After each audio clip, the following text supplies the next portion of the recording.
ये total 4 wire का vast timer है। तो ये 4 वायर वास्ट टाइमर के साथ आज कनेक्शन करेंगे। जितने भी उपकरण यहाँ पे लगे हुए हैं सभी उपकरणों के न्यूट्रल के पॉइंट क्या करेंगे, डायरेक्ट उपकरण में जोड़ देंगे। के साथ में स्पिन टाइमर लगा हुआ था तो सबसे पहले स्पिन टाइमर में कनेक्शन किया। स्पिन मोटर को चलाना है, अगर हमको कपड़ा सुखाना है, स्पिन ड्रम को चलाना है तो इस टाइमर को ऑन करेंगे। स्विचों का जो कंट्रोल है वो सिर्फ वास्ट टाइमर कर रहा है। स्पिन ड्रम का ढक्कन ऊपर उठाएंगे, मोटर चलना बंद हो जाएगा। ढक्कन जैसे ही लगाएंगे तो मोटर चलना चालू हो जाएगा। दोस्तों स्वागत है आपका हमारे YouTube channel technical institute of Patna में।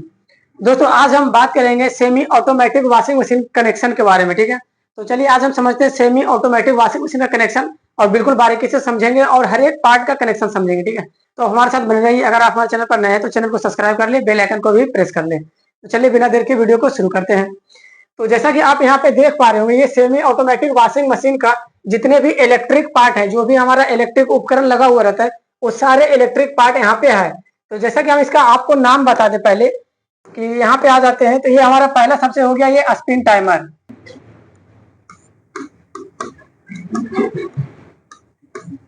ये हमारा हो गया स्पिन टाइमर।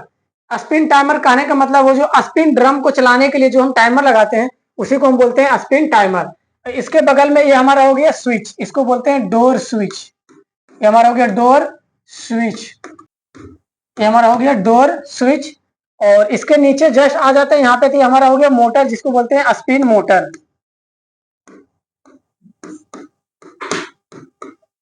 ये हमारा हो गया स्पिन मोटर। तो नाम से पता चल रहा होगा आपको स्पिन टाइमर ये हमारा हो गया। ये स्पिन हमारा डोर स्विच हो गया, क्योंकि डोर स्विच हमारा स्पिन के साइड में लगा हुआ रहता है, स्पिन ढक्कन के साथ में लगा हुआ रहता है, इसीलिए इसको हम स्पिन डोर स्विच भी बोलते हैं, या तो ओनली डोर स्विच भी आप इसको बोल सकते हैं। कि आगे हमारा आता है स्पिन मोटर, जो कि स्पिन साइड में रहता है, स्पिन ड्रम के साथ में लगा हुआ रहता है, इस मोटर को स्पिन मोटर भी बोलते हैं।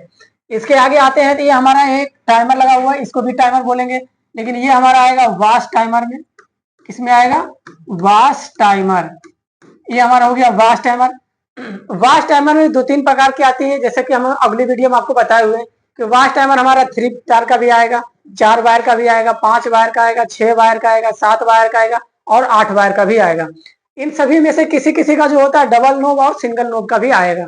तो इसके लिए हम अलग से वीडियो बनाए हुए हैं, अगर आप नहीं देखे तो हमारे यूट्यूब चैनल पर जाकर के देख सकते हैं। यहाँ पे जो हम लिए हैं ये हमारा 4 वायर का, देख रहे हैं, 1 2 3 और 1 4, ये टोटल 4 वायर का वास्ट टाइमर है। तो ये 4 वायर वास्ट टाइमर के साथ आज कनेक्शन करेंगे। ये हमारा हो गया बजर, इसको बोलते हैं बजर या स्पीकर, ठीक है, इसी को बोलते हैं स्पीकर, ठीक है। तो ये हमारा बजर हो गया। ये बजर का काम होता है कि जब हमारा कपड़ा धुल जाता है तो धुलने के बाद में ये हमको इंडिकेट करता है कि कपड़ा धुल गया है, अब इसको वास्ट ड्रम से निकाल के स्पिन ड्रम में आप डाल सकते हैं, ठीक है। आगे ये हमारा होता है, ये हमारा मोटर, ये भी मोटर, दोनों हमारा मोटर ही है, लेकिन जो हमारा वाश मोटर होता है उसको बोलते हैं वाश मोटर। वाश मोटर यानी कपड़ा धुलने के साइड में जो लगा हुआ मोटर है उसको हम बोलते हैं वाश मोटर। जो हमारा कपड़ा सुखाने के साइड में लगा हुआ मोटर है उसको बोलते हैं स्पिन मोटर, ठीक है। अब मोटर को देख करके भी पहचान सकते हैं कि कौन सा मोटर किसका है। तो यहाँ पे आप देख रहे होंगे ये जो मोटर होता है वाश मोटर, ये थोड़ा ज्यादा पावरफुल मोटर होता है। मतलब इस मोटर की तुलना की बात करें तो इस मोटर की तुलना में ये जो हमारा वाश मोटर होता है ना वो थोड़ा ज्यादा पावरफुल मोटर होता है, ज्यादा शक्तिशाली होता है, ठीक है। और ये जो हमारा स्पिन मोटर होता है ये वाश मोटर की तुलना में ये थोड़ा कम पावरफुल होता है, लेकिन आरपीएम इसका ज्यादा होता है। ये भी स्पीड घूमता है, ये भी घूमता है, लेकिन इसमें ताकत थोड़ा ज्यादा होता है, इसमें ताकत थोड़ा कम होता है, ठीक है। क्योंकि ये जो हमारा स्पिन मोटर होता है ना ये ओनली घुमाने का काम करता है। स्पिन ड्रम जो होता है ना, स्पिन ड्रम को घुमाने का काम करता है, जो उसमें हम लोग पानी गार करके कपड़ा डालते हैं कपड़ा सुखाने के लिए, तो उसी कपड़े को ओनली ये घुमाने का काम करता है, इसमें थोड़ा कम लोड पड़ता है। इसके कारण से ये जो मोटर होता है इसकी तुलना में थोड़ा कम ये शक्तिशाली होता है, ठीक है। और ये जो हम बीच में आप देख रहे हैं ना ये है हमारा कैपेसिटर, इसको बोलते हैं कैपेसिटर। ये कैपेसिटर आप एक देख रहे हैं लेकिन ये दोनों मोटर के लिए है, ठीक है। ये कैपेसिटर दोनों मोटर के लिए है, दोनों के लिए अलग अलग कैपेसिटर है। इसमें टोटल 4 तार निकले हुए देख रहे हैं। यहाँ पे जो देख रहे हैं 2 तार इधर 2 तार इधर, मतलब टोटल 4 तार हैं इस कैपेसिटर में। 2 तार हमारे वाश मोटर के लिए हैं और 2 तार हमारे हैं स्पिन मोटर के लिए, ठीक है। ये चारों तार में कैपेसिटर में कैसे पहचानेंगे कौन सा तार हमारा वाश मोटर का है, कौन सा तार हमारा स्पिन मोटर का है? सबसे ज्यादा दिक्कत यहीं पे होती है कैपेसिटर का कनेक्शन करने में। तो चलिए इसको बारीकी से आप समझिए। यहाँ पे देखिए, यहाँ पे 2 वायर देख रहे हैं, 2 अलग कलर की, ये 2 अलग कलर का, मतलब चारों जो है चारों 2 अलग अलग कलर में है। तो यहाँ पे देखिए लिखा हुआ मिल जाएगा आपको, ये आर और जी, आर एक 10, वाई और 10, मतलब जो आर 10 है और वाई 10 है, रेड भी 10 का है और वाई भी 10 का है। मतलब कैपेसिटर जो है दो मात्रक का है। हम आपको बताए थे कैपेसिटर पहचाने के लिए कि एमएफडी रेटिंग और वोल्टेज रेटिंग। तो एमएफडी रेटिंग इसको बोलते हैं, जैसे कि एमएफडी ये कितने एमएफडी का कैपेसिटर है ये उस पर लिखा हुआ है, उसी को बोलते हैं एमएफडी रेटिंग। अब वोल्टेज रेटिंग मतलब कितने वोल्ट पे ये बना हुआ है उसका हो गया वोल्टेज रेटिंग, ठीक है। तो ये हमारा एमएफडी रेटिंग को देखना है कि कौन सा कैपेसिटर हमारा 10 का है कौन सा कम का है। जब ये दो मोटर लगा हुआ है ना तो दोनों मोटर के लिए अलग अलग मान का कैपेसिटर लगाना पड़ेगा। जैसे ये हमारा वास मोटर है तो वास मोटर थोड़ा ज्यादा शक्तिशाली मोटर है तो इसलिए थोड़ा ज्यादा पावर का कैपेसिटर हम लोग लगाएंगे। स्पिन मोटर है थोड़ा कम कैपेसिटी का है तो थोड़ा कम कैपेसिटी का कैपेसिटर लगाएंगे, ठीक है, कम पावर का कैपेसिटर लगाएंगे। तो देखिए जो ज्यादा पावर का कैपेसिटर रहेगा ना, इसमें कंबाइंड कैपेसिटर भी इसको बोलते हैं, तो इस कैपेसिटर में जो ज्यादा पावर का कैपेसिटर रहेगा वो हमारा वास मोटर के लिए आएगा, क्योंकि वास मोटर को ज्यादा पावर चाहिए चलाने के लिए, ठीक है। तो इसमें देखिए दो कैपेसिटर है, एक है 5 का एक है 10 का, मतलब एक है 5 म्यू एफ का एक है 10 म्यू एफ का, ठीक है। तो जो हमारा 10 म्यू एफ का है वो कौन कौन सा तार का, जो देख लीजिए ये हमारा रेड आर जो देख रहे हैं ना, ये आर हो गया मतलब रेड कलर का। ये जो हमारा रेड कलर का वायर है ये हमारा 10 एमएफडी का है। एक वाई कलर मतलब वाई मतलब येलो कलर, तो ये हमारा जो वाई से हो गया येलो कलर, ये भी 10 का है। मतलब ये जो दोनों तार है ना, ये दोनों तार हमारा 10 एमएफडी का है, एमएफडी का है, ठीक है। ये 10 एमएफडी का वायर है। तो एक कैपेसिटर हमको मिल गया जो कि ये रेड और येलो है। अब दूसरा देखिए हमारा व्हाइट है और ग्रे, तो यहाँ पे लिखा हुआ है जी, देख रहे हैं जी हमारा हो गया ग्रे और डब्ल्यू से हो गया व्हाइट। तो जी भी 5 का है डब्ल्यू भी 5 का है, मतलब जो हमारा ग्रे कलर का वायर है और ये व्हाइट कलर का वायर है, ये दोनों वायर हमारे 5 एमएफडी का कैपेसिटर है। तो ये दोनों वायर जो हमारे है ना, देखिए ये ग्रे कलर वाला और ये व्हाइट कलर वाला, ये दोनों कितने एमएफडी का है, 5 एमएफडी का है। ये दोनों 5 एमएफडी का कैपेसिटर है, ठीक है। तो दो कैपेसिटर हमको मिल गया, एक हमारा 10 का हो गया एक हमारा 5 का हो गया। तो सबसे पहले आप कैपेसिटर का ही कनेक्शन यहाँ पे कर ले तो आगे का प्रोसेस बिल्कुल भी आसान हो जाएगा। जो हमारा कैपेसिटर था एक था 10 का एक है हमारा 5 का। तो जो 10 का कैपेसिटर है वो हमारे इस मोटर के साथ में लगेगा। तो इस मोटर के साथ में टोटल 3 वायर निकला हुआ रहेगा। जो हमारा वास मोटर है वास मोटर के साथ में टोटल कितना वायर निकला हुआ है, टोटल 3 वायर निकला हुआ है। 3 वायर में एक वायर हमारा कॉमन का वायर होता है, एक वायर किसका होता है, कॉमन का वायर होगा। इस पे लिखा हुआ रहेगा एक हमारा कॉमन का हो गया, दूसरा हमारा रनिंग का हो गया, तीसरा हमारा स्टार्टिंग का वायर होता है, ठीक है। तो वास मोटर में ये 3 वायर निकला रहेगा, कॉमन, रनिंग और स्टार्टिंग का वायर। इसी तरह से स्पिन मोटर में आ जाते हैं। तो स्पिन मोटर में भी टोटल 3 वायर निकला हुआ रहेगा।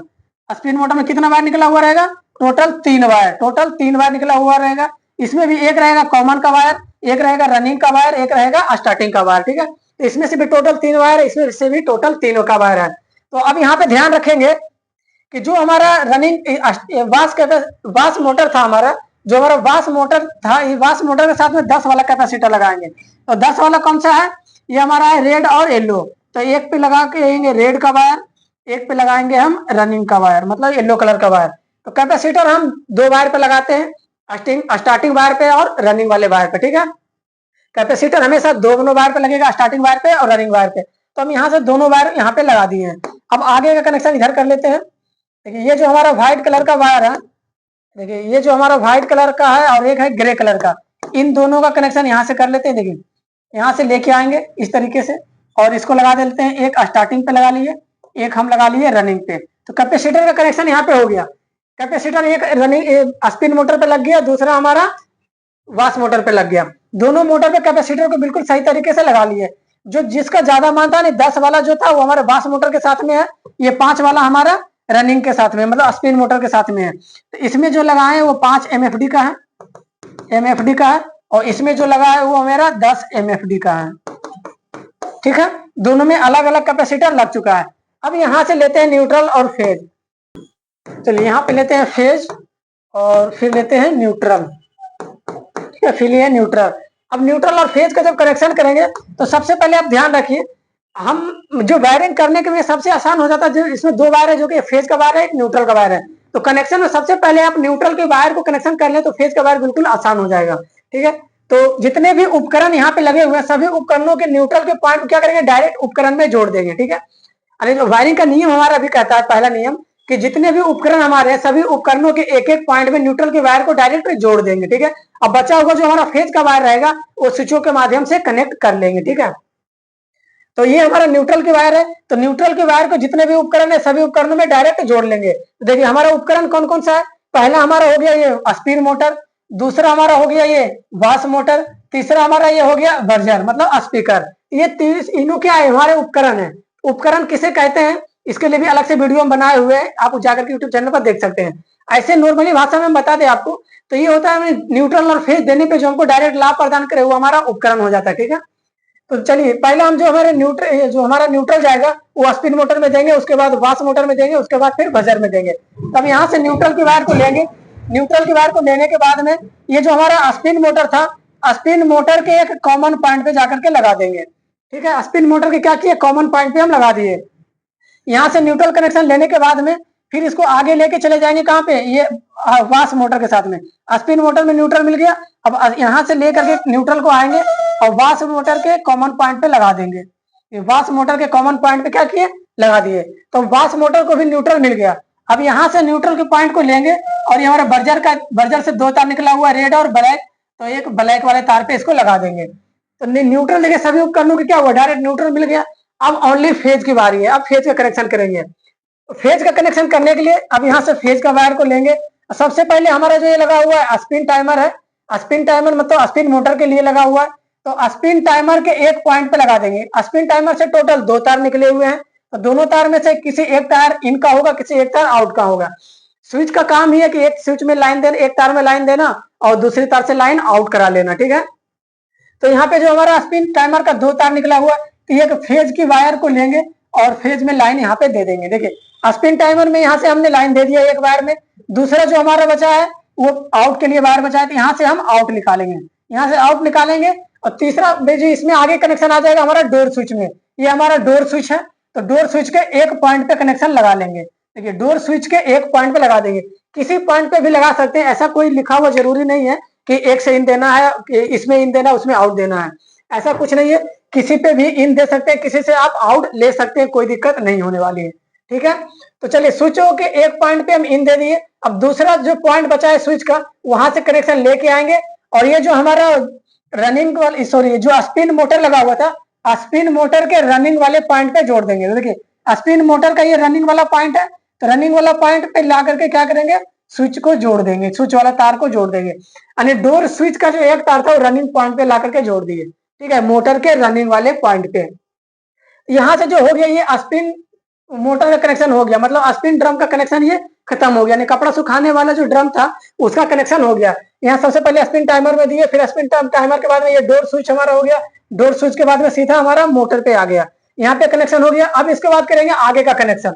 आगे का कनेक्शन करने के लिए सबसे पहले फिर यहाँ पे वाश टाइमर में लेके जाएंगे। देखिए स्पिन मोटर के साथ में स्पिन टाइमर लगा हुआ था, तो सबसे पहले स्पिन टाइमर में कनेक्शन किए। अब वाश मोटर के साथ में ये वाश टाइमर लगा हुआ है, तो इसके बाद अब लेके जाएंगे वाश टाइमर में। देखिए वाश टाइमर के लिए यहाँ से डायरेक्ट फेज लेंगे और वाश टाइमर में भी देखिए टोटल 4 वायर है। 4 वायर में वायर समझ लीजिए किन किन चीजों का ये वायर है। देखिए ये जो हमारा टाइमर है ये टोटल 4 वायर का टाइमर है। 4 वायर में एक हमारा इन वाला वायर है जिसमें कि लाइन हम देंगे, दूसरा जो हमारा वायर है वो एक बर्जर के लिए वायर जाएगा जिससे कि हमारा बर्जर बजेगा, ठीक है। तीसरा हमारा जो वायर आएगा वो जाएगा मोटर के लिए, मोटर के रनिंग वाले पॉइंट पे। चौथा जो वायर आएगा वो हमारा आएगा मोटर का स्टार्टिंग वाले पॉइंट पे, ठीक है। मतलब समझिए यहाँ पे ये जो हमारा 4 वायर है ना, इन 2 वायर में से किसी एक वायर हमारा इन का रहेगा जो जिससे कि लाइन जाएगा, दूसरा वायर हमारा बर्जर के लिए जाएगा, और एक साइड जो 2 वायर देख रहे हैं ना, ये दोनों वायर हमारा रनिंग और स्टार्टिंग के लिए रहेगा, ठीक है। यानी वाश मोटर के लिए रनिंग और स्टार्टिंग पॉइंट पे जाकर के लगेगा टाइमर का दूसरा वायर जो रहेगा, ठीक है। ब्लैक का वायर है ये हमारा फेज इन दिए लग, ये फेज इन का वायर हो गया। ये जो ऑरेंज कलर का वायर देख रहे हैं ये ऑरेंज कलर बर्जर के आउटपुट के लिए हो गया, मतलब बर्जर के फेज के लिए वायर हो गया। चलिए बर्जर के हमने फेज के वायर में जाके लगा दिया। अब यहाँ से बर्जर को न्यूट्रल और फेज दोनों मिल गया, देख रहे हैं बर्जर को क्या वो न्यूट्रल और फेज दोनों मिल गया। न्यूट्रल यहाँ नीचे से मिल गया और फेज इनको आप यहाँ से मिल गया टाइमर से होकर करके, ठीक है। तो बर्जर का कनेक्शन खत्म हो गया। अब टाइमर में भी 2 वायर का कनेक्शन खत्म हो गया, एक तो हमारा बर्जर पे चला गया, एक में हम लाइन दे दिए।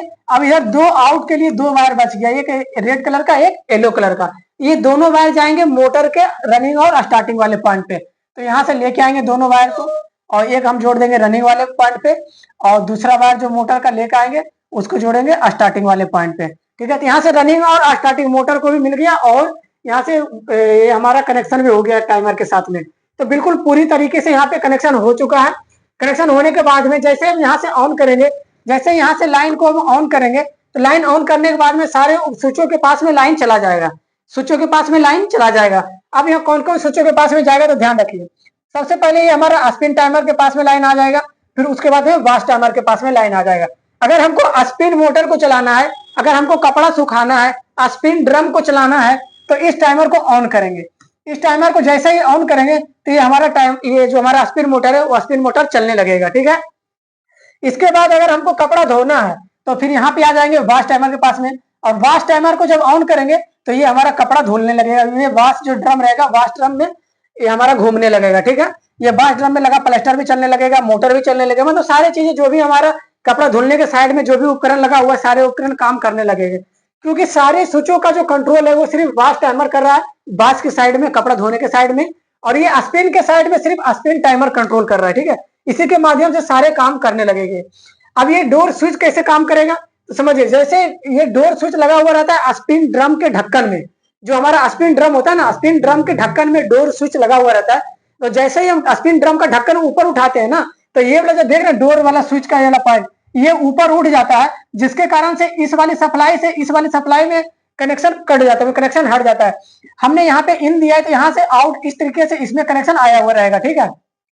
तो जैसे ही हम इस पॉइंट को ऊपर उठा देंगे, मतलब ढक्कन को ऊपर उठाएंगे, तो इस वाली पॉइंट से कनेक्शन छूट जाएगा, तो ये मोटर हमारा क्या हो जाएगा, बंद हो जाएगा, मोटर चलना बंद हो जाएगा। और जैसे ही ढक्कन को लगाएंगे तो ये वाला पॉइंट यहाँ पे दबेगा, ये पॉइंट दबेगा तो ये जो हमारा पॉइंट है तार का, ये इसमें आके टच हो जाएगा, और इसमें टच होगा फिर मोटर के पास में लाइन आएगा, फिर मोटर चलने लगेगा। तो इस तरीके से हमारा जो डोर स्विच होता है वो काम करता है। जैसे ही हमारा स्पिन ड्रम का ढक्कन ऊपर उठाएंगे, मोटर चलना बंद हो जाएगा, ढक्कन जैसे ही लगाएंगे तो मोटर चलना चालू हो जाएगा, ठीक है। तो इस तरीके से हमारा डोर स्विच काम करेगा। फिर ये हमारा कैपेसिटर हो गया जो कि मोटर के अनुसार से लगा हुआ है, मोटर से काम करेगा। फिर इधर हमारा हो गया एक सिलेक्टर स्विच, इसमें सिलेक्टर स्विच देखिए नहीं लगा हुआ है। ये जो हमारा टाइमर है ये 4 वायर का टाइमर है, तो 4 वायर टाइमर के साथ में सिलेक्टर स्विच में लगा हुआ नहीं रहता है।